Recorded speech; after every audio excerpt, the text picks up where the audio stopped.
Alright, hopefully before you look at this video, you have watched the PowerPoint presentation that was titled Building the Real Number System. If you have not watched that, you need to go back and watch that first. Otherwise, this may not make a lot of sense to you. Okay, first this example says, tell which set or sets each number belongs to. The natural numbers, whole numbers, integers, rational numbers, irrational numbers, and real numbers. So, if you've watched the PowerPoint, then let's go ahead and go through this. Our very first number here is 1/4.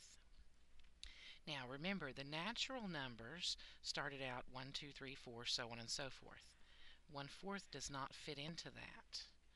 The whole numbers, we added 0, so we still don't have 1/4 in there.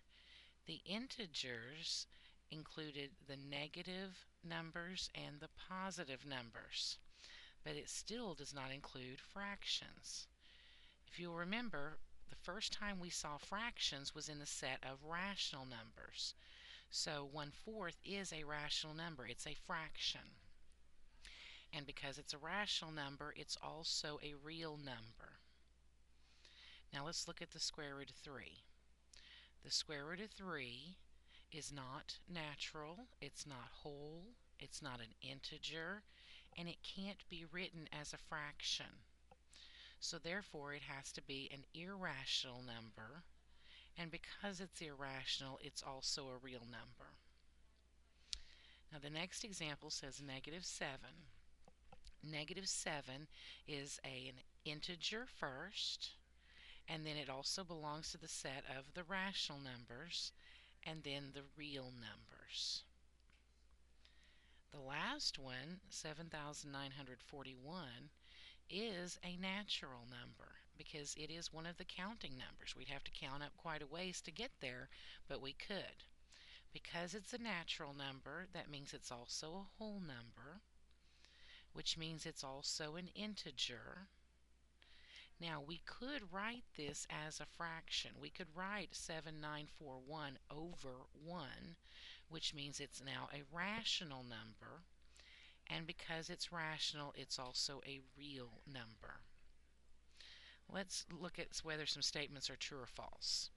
We have this first statement that says every rational number is also an integer. That is a false statement. Let's think of a rational number, something like 2/5.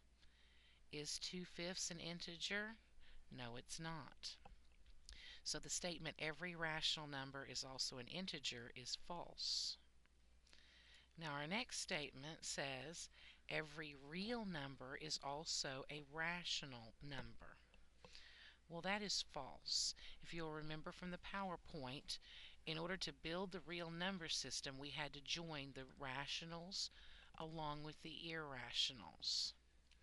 So let's think of a real number, something like the square root of 11. That is a real number, but it is not a rational number because we cannot write it in the form of a fraction and get rid of the square root symbol.